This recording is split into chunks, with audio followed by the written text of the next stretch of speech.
Ever wondered what causes inflammation in your body? Well, you're not alone. Inflammation is a biological response to harmful stimuli, and while it can be a helpful part of the healing process, chronic inflammation can have detrimental effects on your health. In this video, we're going to explore 12 root causes of inflammation. These include gallbladder issues, vitamin D deficiency, and the impact of stress, among others. We'll also touch on some hidden culprits lurking in restaurant foods and the role of certain dietary choices.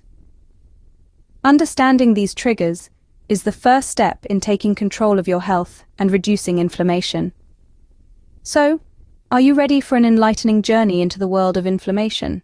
Now let's dive into these triggers. The first trigger of inflammation might surprise you.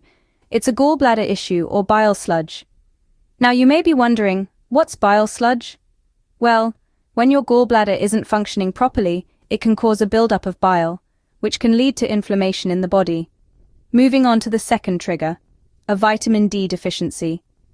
Vitamin D is crucial for maintaining a healthy immune system, and a lack of it can trigger an inflammatory response. This is why it's so important to get enough sun exposure or take a vitamin D supplement if needed. And then we have the third trigger, stress or loss. Believe it or not, emotional stressors can also trigger inflammation. When we're stressed, our bodies produce higher levels of cortisol, a hormone that can lead to an inflammatory response.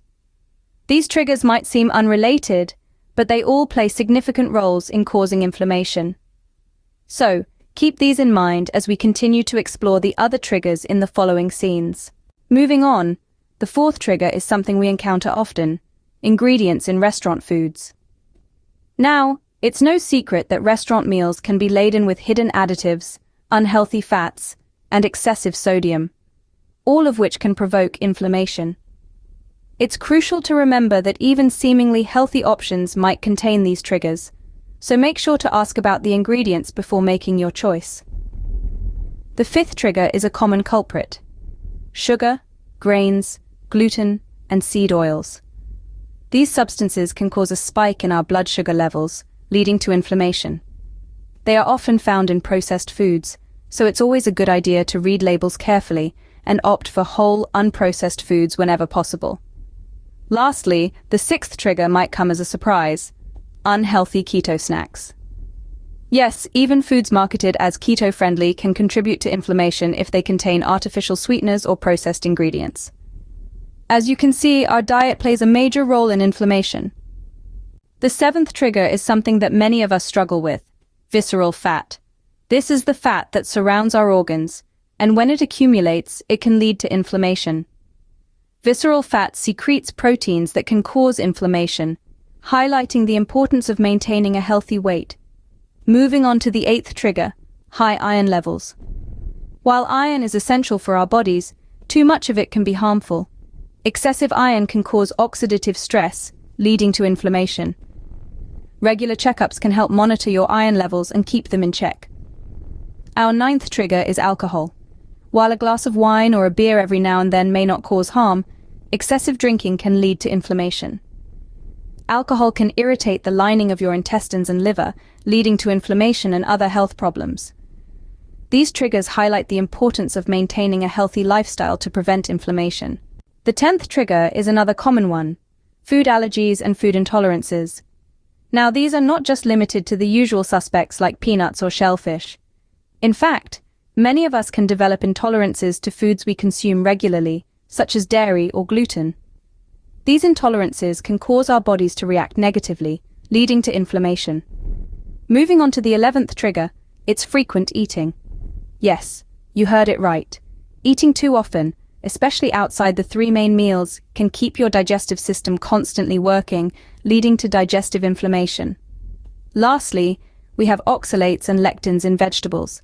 While vegetables are generally good for us, some contain high levels of oxalates and lectins, substances that can cause inflammation in certain individuals, especially when consumed in large amounts. And there you have it, the 12 main triggers of inflammation in your body. Now that you know what triggers inflammation, let's talk about how to reduce it. We've taken a deep dive into the 12 primary triggers of inflammation. These range from gallbladder issues and bile sludge to vitamin D deficiency, stress, and even some surprising culprits, like unhealthy ingredients in restaurant food and unhealthy keto snacks. We've also touched on the effects of sugar, grains, gluten, seed oils, visceral fat, high iron levels, alcohol, and food allergies. Lastly, we've discussed the impact of frequent eating and certain compounds in vegetables, specifically oxalates and lectins. Understanding these triggers is the first step. Now, let's focus on the next phase, reducing inflammation. Here's where the power of choice comes in. You have the power to make decisions that positively impact your health every day. One of the best ways to counter inflammation is by adopting the healthy keto diet. This diet focuses on high-quality fats and low-carb foods, promoting a healthy balance in your body and reducing the chances of inflammation. Another effective strategy is intermittent fasting. This practice gives your body a break from constant digestion, reducing inflammation and promoting overall health. Don't forget about vitamin D3. This essential vitamin plays a crucial role in immune function and can help curb inflammation. If you're not getting enough sunshine, consider taking a supplement. Lastly, look into glutamine. This amino acid can be a game changer, especially if you're dealing with gut inflammation. You can either take it as a supplement or incorporate foods rich in glutamine, such as red meat or cabbage, into your diet. Remember, knowledge is power. By knowing these triggers, you're already on your way to reducing inflammation in your body. It's all about making informed decisions that promote your health and well-being. And remember, don't forget to comment, like, share, and subscribe for more health tips.